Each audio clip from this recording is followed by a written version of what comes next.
Hello, everybody, and welcome to Communication Nation. And our mission on this podcast is to help you build powerful communication skills so that you can more effectively push your mission forward. Now, today we're joined by Maryanne O'Brien. She's a best-selling author of The Elevated Communicator.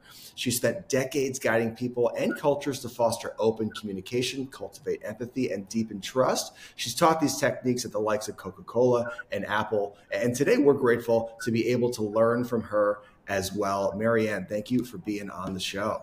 You're welcome. Excited to be here. I'm always happy to help anyone learn how to communicate better. It's an important topic. It really is. It's an important skill. And that is what we are going to dive into today. So, let's talk about, something you talk on in the book, and it's the importance of finding your personal communication style. And it's not really something you hear a lot of people talk about. We hear about strong communication skills, but we don't necessarily hear about the importance of finding your unique style. So tell me, why is it important for us to first find what our communication style is before we can improve? Well, if you think about it, how we come across is a huge part of the way we communicate. And most of us have pretty low self-awareness. In fact, studies will tell you that, most of us think we're pretty self-aware, like in the range of 95%, but it's really more in the range of 10 to 12%. And that is for how well you drive a car, how well you lead, how well you communicate. We just don't see ourselves very clearly. And the reason I went out and did a giant segmentation study to help people be able to identify their style was because I was working within organizations and people just couldn't see themselves very accurately. And I was trying to find, some sort of grade assessment that would give them those insights, because I think assessments really can help you strengthen your ability to see yourself and understand others. And so I wound up, commissioning the study because there just wasn't a very good one. My background is also in quant research. And so I can tell when something's well done or when something's, kind of shoving you in a direction or a box. And what we found was that there are 4 distinct communication styles: expressive, reserved, direct, and harmonious. And the other piece of it is the biggest challenges we have tend to be in our relationships and our ability to build trust. And if you want to create success in your life, whether that's, happiness, financial independence, health, some sort of meaning in what you do, it depends on your ability to build trusted relationships. And if you've been in the business for any level of time, you kind of get that over time, but nobody tells you like, hey, your success in life is going to depend on the quality of your relationships, whether that's personal or professional. And at the heart of that is our ability to communicate well. And so whenever you understand your style, you're able to, one, better understand how you're coming across. You understand like what your style is like when you're at your best, that healthy expression, and what your style is like when you're under stress, which does anything but build trust. And you also start to understand the style dynamics, because if you've ever found yourself kind of annoyed with someone else when they're speaking, oftentimes that is a style tension point, because the styles can have really different needs that have them butt heads. For example, expressives, which I know you're expressive reserved and you get your primary and secondary because we're not just one thing. Expressives love to share every idea that comes into their head. They love to build on ideas. They love to meet new people and have a little bit of time to get to know someone before they dive into a conversation. That is not a need of someone who's direct or reserved. They would prefer that you don't ask me any personal questions. And we keep, especially if you're in a business setting, keep it all, on topic. And those tension points create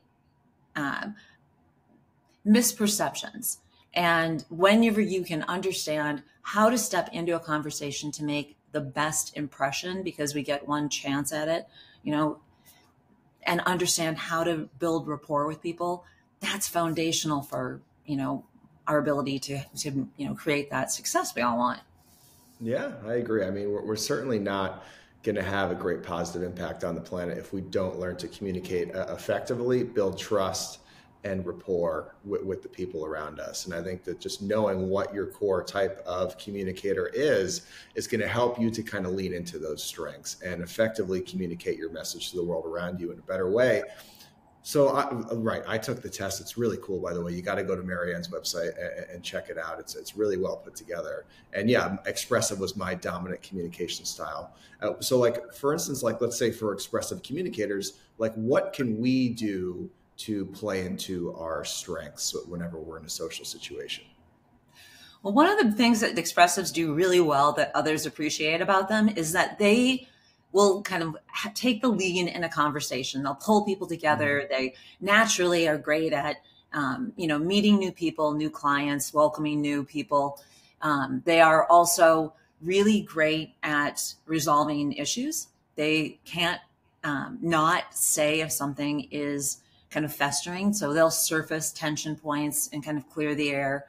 And when they're at their best, they will pull people into the conversation. They'll notice that, gosh, we haven't heard from, John, and, he's a little quieter. I need to, but he's always got great insights. Like, John, tell us what you're thinking.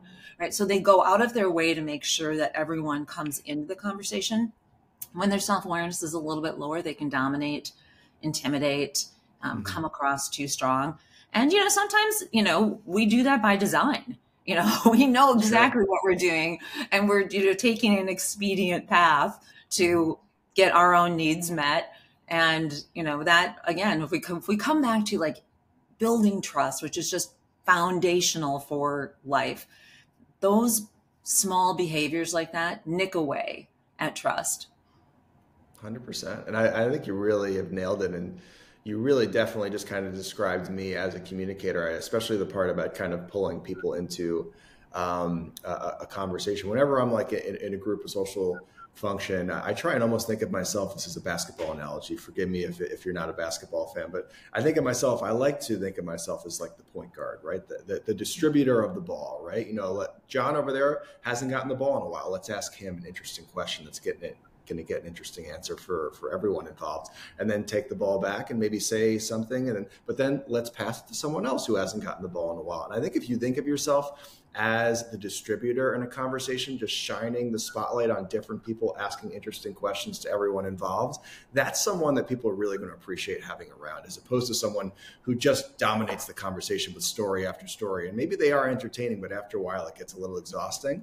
Personally, I think it's a good mindset to go into a conversation as you're the point guard. Let's distribute this spotlight across the group and make sure everyone has a chance to, a chance to shoot, a chance to speak. Well, and I love that analogy because communication really is a team effort, and we want all of those different voices in the conversation, because the reserved person, they're going to come in having been really thoughtful, and they like to have influence. So they're going to look for ways to get their point across. And when they're at their best and in their healthiest style expression, they do it in a way that their message lands and they're able to convey their point without pushing too hard. And the Harmonious, which is the smallest group, they're only 16% of the work population. They are the quietest and most kind of agreeable of all the styles. But what they bring is a people perspective. And in this kind of people first culture that we're trying to, move out of command and control and into inspiring, help people really bring their best selves to work, you have to take account how people feel. And if you don't give them time, because they'll give you all the time in the world, but if you don't pull them in, you don't get their perspective. Direct will insert their perspective, and they're great too. I mean, every style plays a role. They're really good at reining in conversations, keeping things on track, being really clear and concise. So every style plays a position. And the highest functioning teams make room for all styles and value them equally. And sometimes it's easy to value or overvalue the most talkative styles, but they are not the ones that always have the most wisdom. Absolutely. That's really well put. And you're right about the direct communicator. Sometimes you don't necessarily have to pass them the ball. They're just going to take the ball from you at some point. So you don't have to necessarily be as mindful about distributing to them. So, you kind of touched on, the importance of just self-awareness, awareness in general, of ourselves as communicators, how most of us think we're very self-aware, but we probably aren't. If any, tactics that you teach your clients just to develop greater self-awareness as people and also as communicators? Yeah, all change starts with self-awareness, right? You can't change what you can't see. And staying mindful is one of the first techniques that we work to instill as a habit. So starting to listen to that inner dialogue, becoming mindful of when you're in a conversation and you're not really listening, you're actually preparing your response, or you're, thinking about your to-do list, you're kind of checked out. So staying mindful is really important when it comes to self-awareness and recognizing the impact that you have on others. And in fact, every skill you build always has a self-awareness component around it. So if you're, building that, even the skill of mindfulness, you will stay self-aware of how you're moving through your day. You become more intentional about what you say and what you do. You learn to recognize your thoughts, your emotions, and your behaviors, because that's going to tell you one of the big things you want to learn is to recognize your style under stress. Because when we're under stress, we go straight to having our needs met. So we're not passing the ball, we're shooting. We are not thinking about what others need. We're going like, I need this meeting to be over now, or I need you to hear my point. And whatever it is that need is, that becomes dominant. And so when you can stay aware of those thoughts, emotions, and behaviors, you can recognize what your tells are that allow you to see when you're slipping into your style under stress. For some people, they'll start to feel impatience, come up. Other styles go more towards like, I'm withdrawing, I'm kind of shutting down. I'm not listening.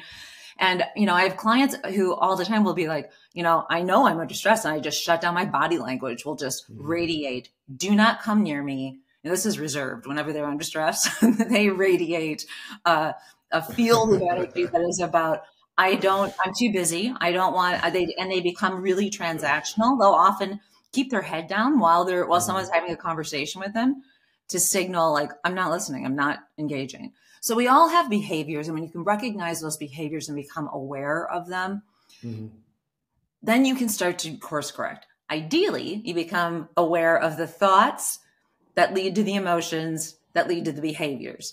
And so if you can start to go like, I'm becoming impatient, or I'm starting to get emotionally triggered, I'm, starting to feel fear, anxiety, whatever that is, that's going to help you be able to shift your behavior, because you have the ability to choose your response when you're self-aware. But we're really operating from subconscious patterning 90 to 95% of the time. And if those patterns are healthy, that's great, right? If your natural response is, oh, someone's come up to talk to me, I'm giving them my full attention, right? I'm going to put my phone down. I'm going to shut, my computer or whatever it is. That's great. But most of us have faulty programming. In fact, the science will tell you about 70% of our programming is faulty. And if you think about like, if you were using maps and it took you 7 out of 10 times to the wrong location, you might want to look at, what's going to get a new app, right. fix it that. Might be time for a new app, I'd say. Right. So that's how skill development in communication works. There are a number of different aspects to it. And so you're just looking at, where is your perception, your bias, your patterning not working to your favor, and instilling new behaviors that allow you to kind of build that new neural circuitry, because it's really about how your brain is wired and the fastest paths that we take. So self-awareness, cannot be overstated. Absolutely. I think you really hit on some great points right there. I love what you said about, it being a skill of, being present while someone else is speaking, as opposed to planning in your own head what you're going to say next. And I think that is certainly our natural tendency, is to start formulating our response while someone's about halfway through their sentence. But the truth is, if you're fully present with someone while they're speaking to you and you're avoiding that, that trap of, formulating your response before they're done, they will feel it. They'll feel your presence and they'll appreciate it. And then when they're done speaking, you are going to respond in a much more intuitive and interesting way if you fully absorb their message before responding. But besides, instead of formulating that answer while they're still speaking. So I love that as a habit that we should all really work on in our day-to-day, fully listening to people and then responding to them. And you touched on body language, halfway through there a little bit about how some of us, if we're stressed out, we get very closed off with our body language. Are there any pillar body language hacks or things that you teach to clients that we should do with our bodies while communicating to enhance our abilities to build rapport, to build trust with others? Well, there's two things that come to mind as you say that. One is sit up. Right? Because what happens is if you say sit with dignity, you automatically kind of straighten up a little bit. Most of us slouch a little bit. And what happens then is it cuts off our breathing, and our breath makes a huge difference in our ability to stay present and to stay calm. So if someone's saying something that starts to kind of irritate us, that will help us to, stay engaged and not go into judgment. Because if you really start to pay attention to how you listen, which is the number one way, the fastest way to improve your communication skills is to start listening. The other is intention. If you set the intention to go into the conversation to listen, you have a much better chance of doing it, because we just get caught up in distractions and we're not that disciplined in our thinking, and social media and all the scrolling and all the hyperlinks has made attention really difficult to hold. And the other piece is intention in terms of we feel what you're saying is you can feel when someone's present. We feel each other's intentions. We have energy fields that are around our body that are in this electromagnetic field. So if even just a smidgen about, quantum physics, there is a field of energy that our messages are being broadcast on. In fact, there's a whole chapter in the book about recognizing those fields that we're communicating through. It's how someone can be saying all the right words and just the right tone, but how you go God, I don't trust you. There is something off here. And it's their intention. It's oftentimes people want to have influence, but there's a difference between influence that's really authentic and wanting to help and serve and design win-wins. And then there's influence that's about manipulation. And we can feel the difference. We have mirror neurons where our bodies are wired to pick up on these signals that we send, both through body language and through our thoughts. There's a machine now that we can measure thought called the magnetoencephalograph. So people feel your thoughts, so it's be positive about what you think about people and go in with the best of intentions. And that is designed because we're meant to be in community and to really have compassion and understanding for one another. It's why we have the vagus nerve. Our whole bodies are wired this way, but the thing, we're never really taught how to communicate on many levels. We spend, years and sometimes decades learning our technical skills for our jobs. But we might spend an hour or a workshop or a book, or if you're lucky, you have a mentor who's really honest with you about hey, here's how you're getting in your own way. Yeah. And you learn how to communicate, but you tend to kind of learn it on the job. And what happens is when we're learning on the job and we're eroding trust, there has to be some level of trust to even step into that conversation of, when you dominate this conversation, this is what I'm feeling. When you withdraw from a conversation, whatever the behavior is that's eroding trust, we're not taught how to do it. And so even if we can take one practice and say, okay, I'm going to get 1% better at this every day. Small changes are how we can really affect change in ourselves and hold it. And then, what we're doing is building that neural circuitry that makes it habit. So then we can embody it. Because when it's just who you are, you don't have to think about it. No, 100%. And I love how you touched on how, We really can feel each other's intentions. I mean, that is a real thing, something to do with probably our internal survival mechanism, right? Is we can feel when someone's in it for a win-win, and we can feel when someone's in it for their own gain only. I mean, that is the real deal. So if we just go into all of our interactions with a win-win mentality, then we're going to wind up coming out on top a hell of a lot more than if we're going in for our own gain. That is just part of human nature and part of this thing called life. And way at the beginning when we were talking about body language, I love to sit with dignity. I think that's a really kind of very simple tip right there that people can kind of internalize. Sit up in your chair. A good posture is going to make you feel better. You're going to be able to communicate more powerfully while sitting or standing. I actually got fitted for a suit recently, and the tailor told me that I didn't have great posture, and it really got to me. I'll be honest with you, Maryanne. And that was like 3 months ago. And since that day, I'm happy she said it. I've been much more mindful of my posture while sitting, while standing. And for one, people have been saying, wow, you look taller, which has been fun. And secondly, you just feel more confident. You feel more strong while communicating with people, while walking around, and just, more able to carry through with your day in a confident way. I went and saw Tony Robbins a few years ago, and I think he had a great way to kind of think about good posture. And the way he described it was, imagine there's a string attached to your chest, and it's just pulling your chest ever so slightly out and up. That's it. That's the visualization to take with you when you're thinking about good posture. It's not puffing your chest out or throwing your shoulders back like a He-Man. It's not that. It's just your chest is ever so slightly being pulled out and up. And whenever I get in a rut with my posture, I go back to that visualization. It helps me a lot. So, I kind of want to touch on something that you talk about in your book, and it's the connection between emotional health and our communication patterns. And I just want you to kind of go into that a little bit. How important is the cultivation of our emotional health towards being strong communicators in the outside world?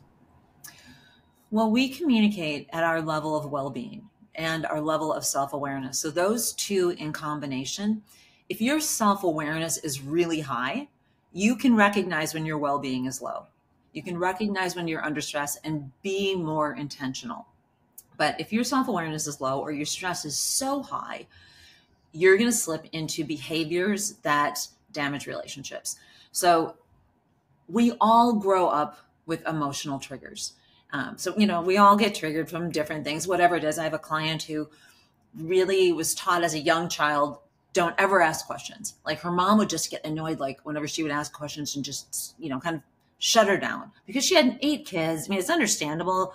She's under stress, but that early childhood programming or any sort of traumatic experience, whether it's, big T trauma or small T trauma, we all have wounds of what somebody said to us, whether it was a coach, a teacher, a parent, your siblings, what your siblings say to you. I'm the youngest of 9.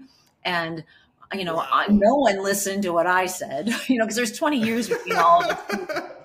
And so they would always be like, oh, you're stupid. Oh, you're stupid. Oh, you're stupid. And I'd grow up and I'd be like, I'm not stupid. And it was like, but you have, so I would always cite studies or do these things. You have behaviors that when you get triggered, you will start to kind of spiral out. And when you get triggered, you go into fight, flight, or freeze. Your self-awareness, you have a quarter of a second to come back, take a breath, and make a choice. So you're either going into reaction or you're going into response.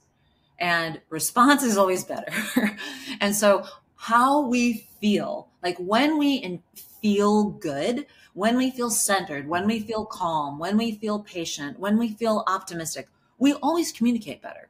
So one of the practices we always do whenever we're doing classes or workshops, or I'm doing a training in organizations, is we build in daily practices to boost your energy, right? Because energy is a renewable resource. We can only go so long with, taking the energy that we have, but if we don't replenish it in some level of balance, or take a minute just to take a breath before you go into your next Zoom call, people roll in carrying the stress of that last meeting, and it comes across. Like tone is one of the ways you really want to listen to what your tone is like, because that conveys your stress. So learning how to manage your emotions is critical. And there's one other piece that's, so like when you get triggered and you go into that fight, flight, or freeze response, What most people don't understand is that emotions have a beginning, a middle, and an end.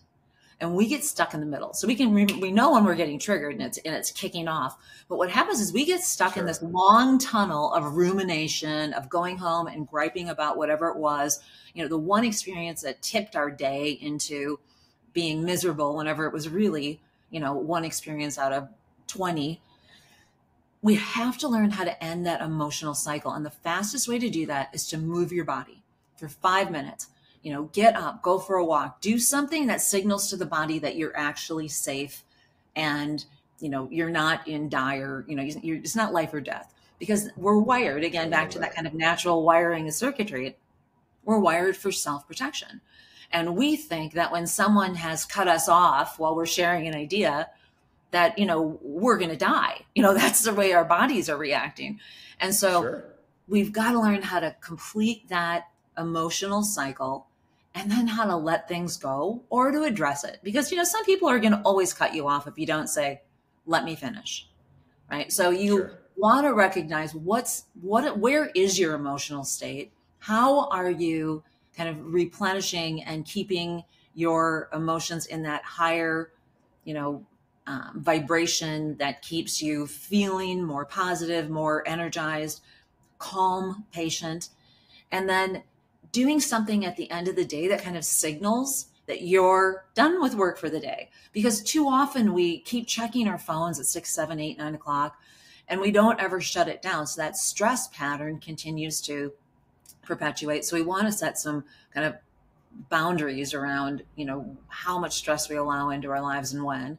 And then if you can do something that signals the end of the day, if you're working from home, change your clothes. Even if you're in the softest sweatshirt, put on a different sweatshirt. Do something that signals. Go for a walk your dog, go for a run, plan a nice dinner. Something that allows you to kind of shut down the work side and bring more of your life into your life and have hobbies. We've gotten into this thing like 24/7 is what's expected. And we just cannot be at our best if we aren't giving something back to ourselves. 100%. I think Brene Brown says it best, is that exhaustion is not a social symbol. It's almost like people get so proud of how exhausted and tired they are because they're working 24/7. And that's really not the way it is, because a life well lived has play in it, and it also has rest in it. It's not just work. And I love that idea of whether it's changing clothes or putting your phone on airplane mode or just putting it across the room, something that signifies to you work is done. We are now in a time of rest and play. Let's be, present with the people around us that mean the most. And I also really liked what you talked about there with emotions and how they have a beginning, a middle, and an end. And we get stuck in that middle phase far too often, but we can kind of break that pattern by getting up, going for a 5-minute walk, doing some jumping jacks or some air squats right there at your desk. Just moving the body in that type of fashion will help us get through that emotion towards the ends. And one more thing that you touched on a little bit ago was improving our communication skills 1% at a time, very slowly, baby steps. It has to happen over a long period of time. You don't just become a powerful communicator in a day. What do you think is the best way to practice communication skills, right? Because we want to have great posture, and we want to be a great storyteller, and we want to be able to, connect with people on a deep level. There's so many different facets to being an excellent communicator. How do we practice it? Is it one skill a day? Is it one skill a week? How do we break this whole thing down? Well, yeah, perfect, right? We'll jump back in here, or we already jumped back in. Yeah. So just for everyone out there, my baby's son just pulled the modem out of the wall downstairs, but we're back, and thank you for your patience, Maryanne. And so yes, I was kind of asking you, how do we most effectively practice our communication skills? So that idea of 1% change is called the microevolution of self. Right. So we change more successfully if we try to make small changes and sustain them. And so pick one thing. If it's, I'm going to remove distractions while I'm listening. I'm going to shut down all of my, notifications. I'm going to move my phone away. Just having your phone present takes 20% of your attention away from a conversation. Our mind is partially going toward Yeah. Is it going to ring? Where's my, who needs me?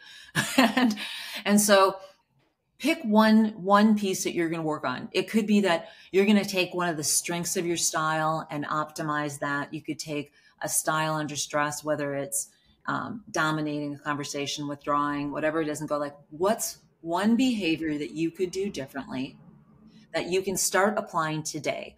Because the other piece is we communicate all day, every day. So we can make effective change quickly, but you have to practice it.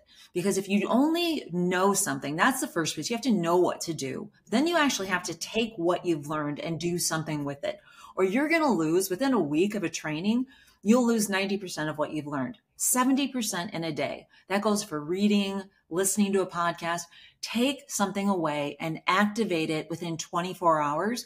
And that experience is going to teach you what it is you need to learn. I have a head of HR that I'm working with right now in a group.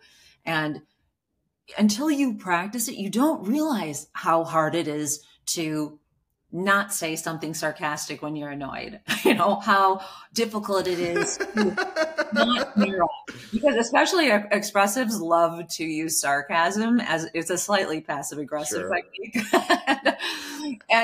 and she's like, oh my gosh, like this is really hard, but people are noticing and commenting, saying like, you're so much more patient. And, I can tell that you're really being thoughtful. So you have to experience whatever that piece is. You go like, I could do that better. I could be more patient when someone else is listening. I could speak one time for every 3 times I have an impulse. Whatever it is, I could mute myself. Or I could step into a conversation. If you're harmonious or reserved, step into a conversation earlier, because they tend to wait and let everyone else, take up the airtime, and then they get frustrated because they're never heard. Step in early. Right. Whatever it is, find one shift in the way that you behave when you communicate that would elevate your connection with people and allow you to communicate more effectively. Do that today.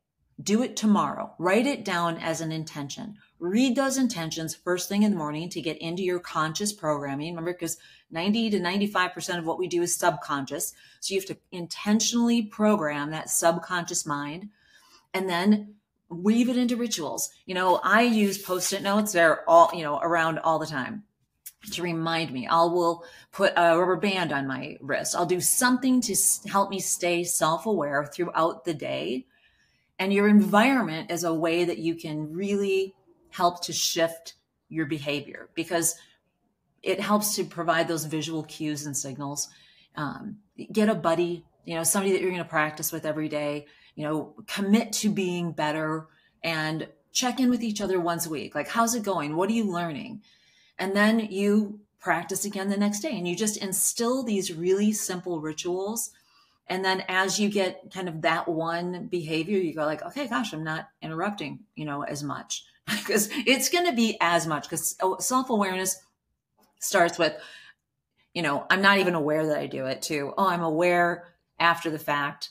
I'm aware while I'm doing it.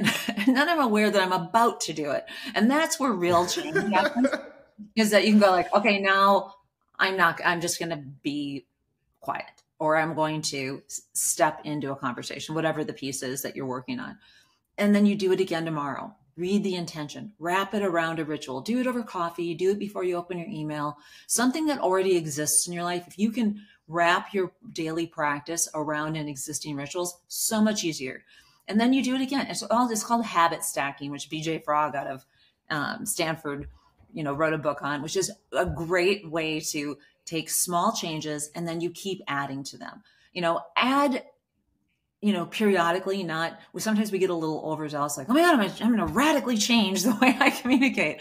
You might be able to hold that for a little bit, but you'll be far more successful if you, just put one on top of another and just keep at it, because you'll recognize there are so many dimensions to communication that can be improved. I love that. And that is really, I think, the best advice you can give to someone who's trying to become a powerful communicator is it's not all going to happen at once. If you go to a party tomorrow and you try and work on your vocal variety and your eye contact and your listening and your posture, I mean, you're going to short circuit and pass out. It's not going to be pretty. I think, yeah, pick one skill. And I think, listening fully and not interrupting people is such a great place to start because it's something that most of us don't do very well. And if you do listen to people fully and you don't interrupt them, it immediately separates you from the pack and people really are going to enjoy your presence. So one skill at a time, guys, pick on something you want to work on, whether it's listening more fully, or maybe it's stepping into conversations more earlier on, and just make it an intention, write it down in your to-do list, the same thing you would anything else. And really just make sure that you're focusing on that task first. Eventually, the more that you ingrain that into your toolkit, the more it's just going to become natural to the way you communicate. And then you can move on to something else. But one skill at a time, guys, whether it takes you a week or a month, if you can ingrain that skill into your toolkit, it is going to make you such a more powerful communicator and you can move on to other skills. So I kind of want to also touch on, before we wrap up here, is something that you teach a lot in your curriculums, and it's empathy. And I think empathy is so important in our day-to-day lives, whether it's on a personal level, whether it's on a professional level. What can we do to actively cultivate more empathy in our day-to-day lives? One of the pieces that really helps you to understand other people, right? So empathy is trying to put yourself in the shoes of someone else. Think about what they might be going through. And one of the easiest tools to start working on is curiosity, right? So when you're curious, you are not in judgment. And empathy, if you stay curious and you think like, gosh, I wonder what's going on with them. I wonder what they're going through.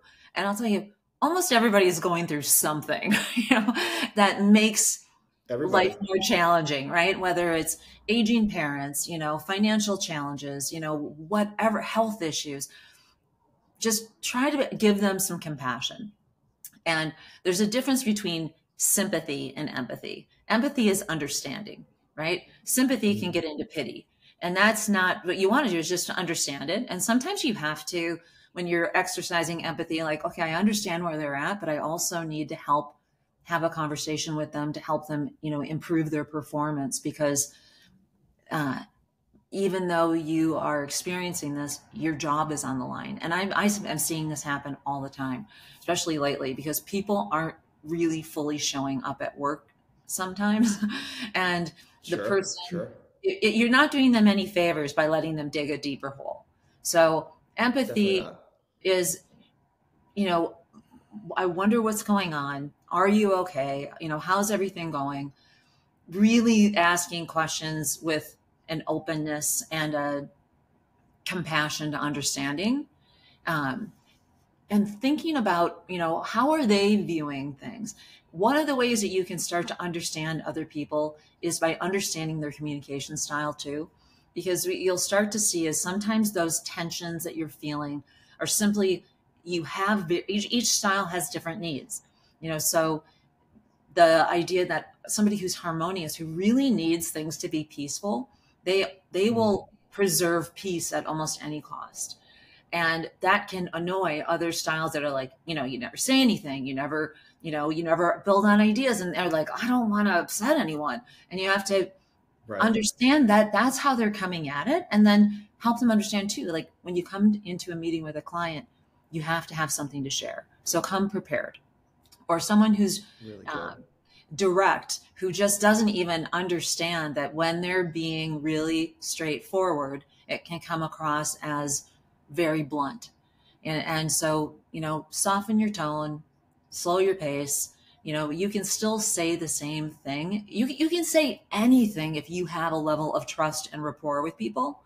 And if you deliver it in a tone and at a pace that aligns with the other person. So empathy is really just trying to be able to understand other people. And if you read through someone else's style profile and you think about how they're orienting to the world and how you orient to the world. In fact, there's a whole section, the whole 4th section of the book gives you all kinds of style flexing techniques that will make it easier to understand and build a connection with people. And once you have that connection established, then you can kind of roll with the punches a little bit more, right? If you're not at your best, Sure. you give people grace, right? Think about the people you trust and that even if their style's really different than yours, and you're like, Sure. they must be having a bad day. You don't condemn them, or you go like, God, I wonder what's going on. Like, are you okay? But it comes back to empathy helps us build understanding of other people. And if you can look at your style and understand their communication style, you're going to get a lot of insights into who they are. And sometimes in work environments, people aren't all that forthcoming about who they are, because that's, Sure. like, especially Not reserved. naturally. Yeah. Reserved and direct. They value privacy at work, and Harmonious and Expressives, they value, kind of intimate connection. Like, wait, well, what's the name of your 19-month-old? It's like, they want to know you, and so there's just all these different dynamics that can come into creating challenges when we communicate. And if we just becoming aware of the fact that they exist, you go like, oh, okay, like they're not trying to annoy me. It's just that they're putting their needs first and I'm trying to put my needs first. And we're kind of, Sure. butting up against each other. So I would always Sure. like give people, stay curious, think about what they're going through. I wonder why they would do it this way. I wonder why they would say that. And, just try to understand. Shift. Yeah. And it's what we all want. Like, we would want people to give us, some attempt at understanding who we are. And, look, people are complex, and communication is complex. So it's ripe for a lot of opportunity for growth. 100%. And I like that. Really, do your best to ingrain the habit of seeing things from other people's perspectives. And I really appreciated what you talked about there, meeting people at their tone and pace. I think that's especially important at the beginning of a conversation. When you're first meeting somebody, if they're giving off a high energy vibe, then sure, meet them up at that high energy vibe. But if they're not giving off a high energy vibe and they're a little lower energy today and a little more slowly paced, then if you come at them with your super positive high energy, you're never going to meet in the middle. Meet them at their tone and pace, their energy level, and then you can sure slowly bring them up to your level, but you got to meet people where they are to fully connect, at least in the early stages of a conversation. And just kind of one more thing I want to touch on here before we wrap up, and this has been an awesome conversation. I really appreciate you being with us today, Maryanne. You teach on the subject of intuition development, which I think is a really fascinating concept, right? We'd all love to trust our own intuition on a more deep level. How do we develop our intuition more deeply? When you practice quieting the mind and listening within and learning to listen to your signals. So there are many different signals that you get. Some people will call it like a gut instinct. My intuitive style is more knowing. Like, I'll just know something, it'll come in, and it's usually something that I wouldn't think, is how I can tell. It takes some discernment and practice. So I have to go like, okay, do I think this or do I kind of know this? And I believe that we all are connected to this field of intelligence that also we're guided, right? This isn't, if you think about how artists would say like, oh, my muse came in today, right? Like, there's energy and ideas in the quantum field that guide us. And when you can raise your physical vibration, quiet the mind, make space for listening, that's one way that you can start to figure out, like, some people see, hear, know, feel. Some people feel it in their body. They'll get like a gut reaction. There's also, like, you can do kinesiology testing if you're just learning to discern between yes and no. And that learning how to discern yes and no is one of the best skills that you can do, so that you can ask yourself a question if you're trying to like make a choice. Okay, which option is a better opportunity for me? And you can do that. You can do it by like doing a finger test. Are you familiar with kinesiology at all? Not terribly familiar now. It's called muscle testing, and a lot of chiropractors do it to understand like how to read the body. Sure. Another one that this would be easier since we're not visual is it's called a sway test, where you stand with dignity, and then ask your body to show you yes, right? And oftentimes what you'll do is you'll sway one way or the other, and when you experience something, experience is knowing.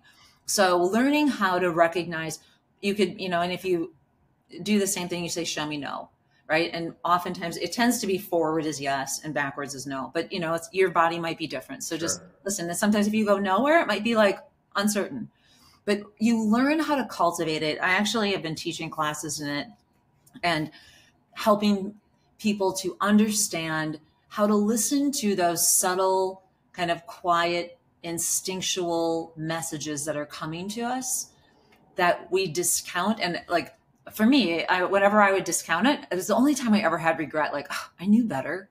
Like, I knew that I should have done this. I should have, put this in the proposal instead of that, or I should have offered to help, in this situation and not in this one, or whatever it is. Like, have you ever had hits of intuition? Certainly, I do. I mean, I'd say sometimes I do struggle to, decipher what's my true intuition, what's just a fleeting thought. I think I struggle, like so many of us, to kind of really decipher what's what. Yeah. Do you meditate at all, or do anything, like a long run, something that kind of just gets you out of your head? I do, yeah. I meditate for 15 minutes. I can't say I do it every day. I'd be lying if I said I did it every day, but I'd say about 5 days a week I meditate. That's for 15 good. minutes.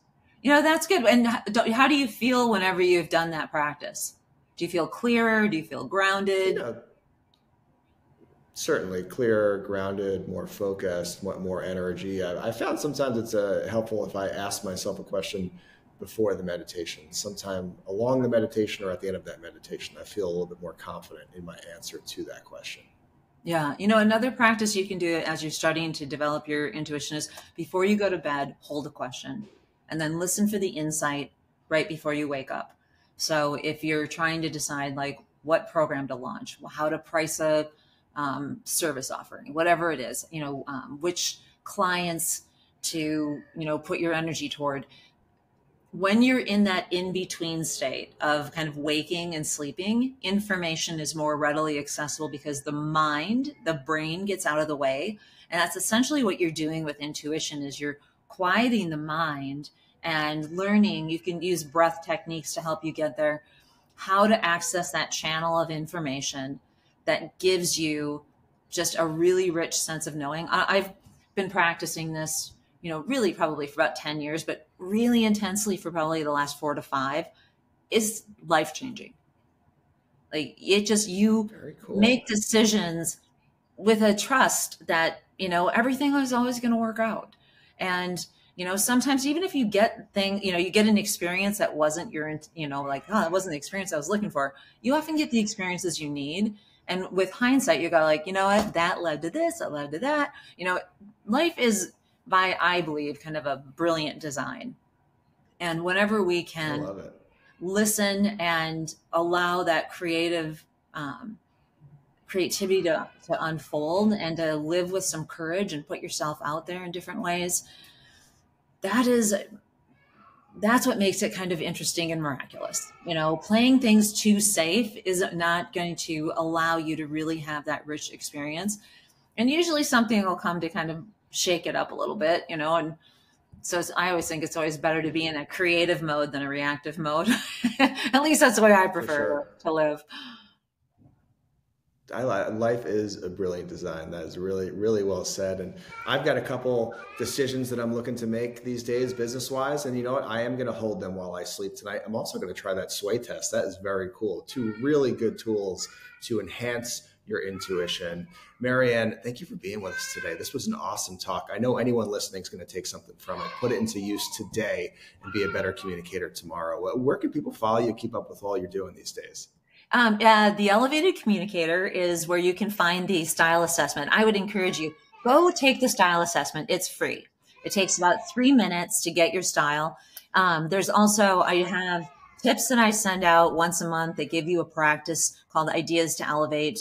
I'm teaching classes that kick off at the beginning of the year. Some are one class at a time where you can kind of pace yourself. And there's another program where I'm leading coaching circles that you can stay in a group and a cohort. And we do it for 6 months. And then there's coaching that goes with it because, again, it doesn't change. We don't change the way we build building the communication skills is a behavior change, and we don't change overnight. So when you're willing to step into it and when you're willing to practice and learn, life changes. Like we really do transform our lives when we transform the way we communicate. So the elevatedcommunicator.com is where you'll find me. And also I'm, cranking up Instagram. It's never been really my thing, but I'm committing to it. That's one of my courageous actions this year. Love it. I love it. Well, we'll be on the lookout for new Instagram posts, and guys, make sure to get in there and check out some of those courses. You'll be a more powerful communicator because of it. Thank you guys for being with us today. This has been Communication Nation, and we'll speak to you next week.